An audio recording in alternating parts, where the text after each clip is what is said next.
Wedi ni fesur ein cyflenwad porfa a chyfrifoedd galw gallwn gynllunio ein cyflenwad.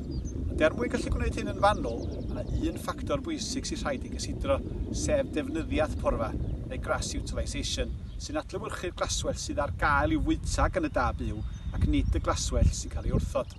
Mae hwn yn cael ei amcamgyfri fel canran o'r glaswell sydd ar gael ac mae'n amrywio mewn gwahanol amgylchiadau. Dyma'r ffactorau sy'n effeithio ar ddefnyddiad porfa. Cyfnod pori, neu grazing on time, ydy'r cyfnod mewn oriau neu ddyddiau mae'n gymryd i dda byw bori ardal lawr i waddod neu residiol dymunol. Mae'r tabl yma'n dangos y berthynas rhwng cyfnod pori a defnyddiad. Y byraf yw'r cyfnod pori, yr uchaf yw'r defnyddiad.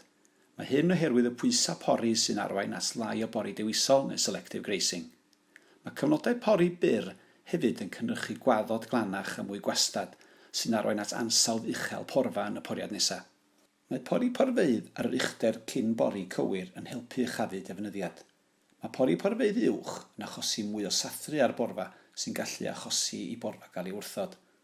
Mae bwyd ar waelod porfeidd uchel yn llai treiliadwy ac hefyd yn mwy tebygol o gael ei wrthod. Mae defnyddiad ar systemau pori goheiredig, neu deferred grazing, neu bori cyfannol, holistic grazing, yn gallu bod mor isel o 50%, ond gall y tandefnydd yma gael ei wrthbwyso gan fuddion eraill y polisi pori. Ffactor arall sy'n effeithio defnyddiad ydy cyfnod tyfu neu growth stage glaswell. Pan mae'r glaswell yn pasio'r cyfnod tair ddeilen ac mae'r dail marw yn casglu, a pan mae'n mynd i'r cyfnod blodeuol fel hyn, mae mwy o wrthod ac mae defnyddiad yn isel. Mae'r tywydd a cyflwr y tir yn cael effaith sylweddol ar defnyddiad. Mae defnyddiad yn uchel iawn mewn cyfnodau sych. Gall mynediad i borfa fod yn heriol iawn pan mae'n wlyb a pan mae'r tir yn feddal. Dan yr amgylchiadau hyn, gall fod rhaid symud da byw ynghynt na be gynllunwyd. Dydy glaswell dan yr amgylchiadau hyn ddim yn angenrheidiol yn cael ei wastraffu, ond nid yw'n cael ei ddefnyddio ar y pryd. Dan y gyllidebu porfa, rhaid ystyried yr holl ffactorau hyn ac amcamgyfrif y canran defnyddiad i'w ddefnyddio ar ein mesuriad o'r glaswell sydd ar gael.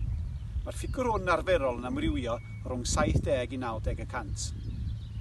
Ymunwch â mi ar gyfer y fideo nesaf, lle byddaf yn trafod cyfnod gorffwys porfa.